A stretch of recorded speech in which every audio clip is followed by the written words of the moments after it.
Enta otoi soziologiak argitu diezadala. Pertsona nola izan liteken, hain izaki anormala.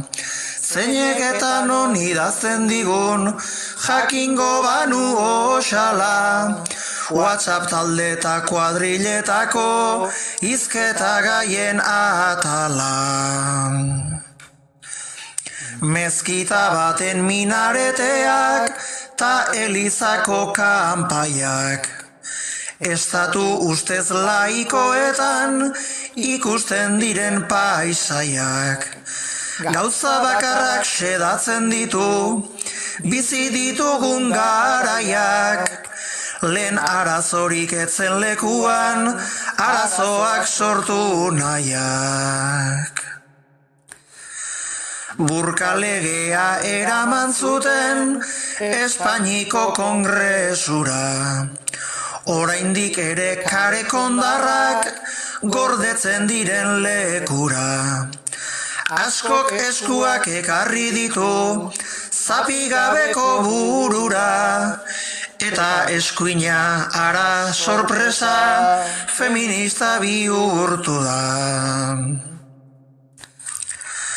Komenientzira jabetzen gara ukatutako ikurrez.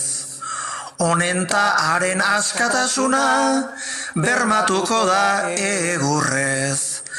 Tabernan hortaz gabiltzeizketan berotutako muturrez.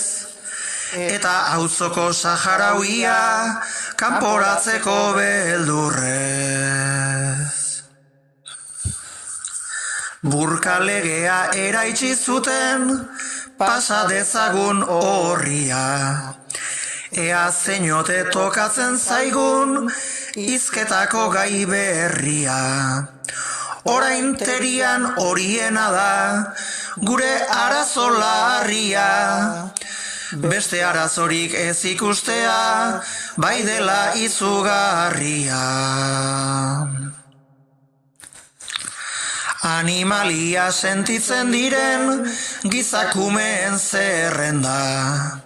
Azken aldian horromen dabil, paperetatik irten da. Nola ez direla hauek pertsona, ezin alitezke senda. Transfobiaren elikagaia, plater txikitik hasten da. Izan nikabak, izan hilabak, edo izan terianak.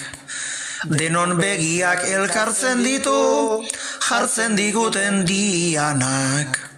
Ultra eskuinak markatzen ditu, gure hizketa gaidanak. Behar dugunaz hitz egiteko, orain baditugu lanak.